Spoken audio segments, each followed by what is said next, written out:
Hi అండి, welcome to my channel food it kitchen. నేను మీ నాగిని. ఈరోజు మరో న్యూ వెరైటీ రెసిపీతో మీ ముందుకు వచ్చేసానండి. అదే ఆలు పకోడీ. కేవలం 10 నిమిషాల్లో అప్పటికప్పుడు వేడివేడిగా ఏదైనా తినాలనిపించింది అనుకోండి, కరకరలాడే ఈ ఆలు పకోడీని వేసేయచ్చు అనమాట. ఈ పకోడీ ఈవినింగ్ టైం స్నాక్స్ లాగా చాలా బాగుంటుందండి. ఇంకా లంచ్కి కానీ డిన్నర్కి కానీ సైడ్ డిష్ లాగా కూడా సూపర్ ఉంటుంది. ఈ పకోడీ చాలా సింపుల్ టెక్నిక్తో సులువుగా చేసుకోగలిగే స్నాక్ అన్నమాట.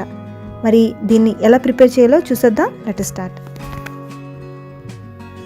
ఫస్ట్ 2 మీడియం సైజు బంగాళదుంపలు తీసుకోవాలి. వీటికి తొక్క తీసేయాలండి.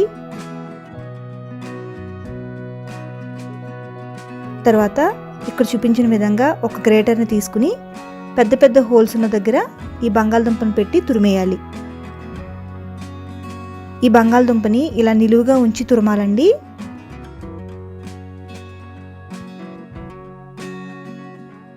ఈ బంగాళదుంప తురుముని వాటర్లో వేసి 2-3 సార్లు కడిగేయాలండి. దానికి ఉన్న స్టార్చ్ అంతా పోవాలన్నమాట.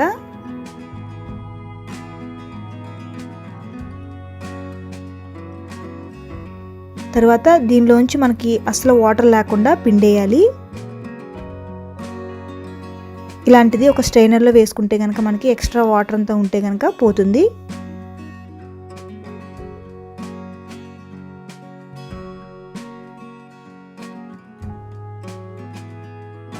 ఈ విధంగా పొడి పొడిగా ఉండాలన్నమాట బంగాళదుంప తురుము. తర్వాత ఈ తురుముని ఒక మిక్సింగ్ బౌల్లోకి తీసేసుకోవాలి. తర్వాత ఇందులోకి 2 టీ స్పూన్ల కారం, 1/2 టీ స్పూన్ పసుపు వేసుకోవాలి. తగినంత ఉప్పు వేసుకోవాలి. ఇప్పుడు 2.5 టేబుల్ స్పూన్ల శనగపిండి వేసుకోవాలండి.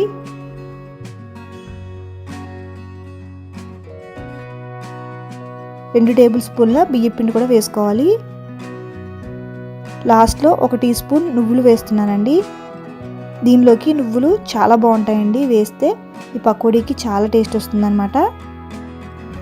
ఇలా జస్ట్ చేతి వేళ్ళతో పొడి పొడిగా కలుపుకోవాలి. ఇందులోకి ఒక చుక్క వాటర్ కూడా యాడ్ చేయాల్సిన అవసరం లేదండి.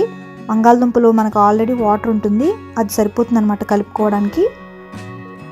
తర్వాత వేడివేడి నూనెలోకి ఇలా చిలకరిస్తూ కడాయి మొత్తం వేసుకోవాలి.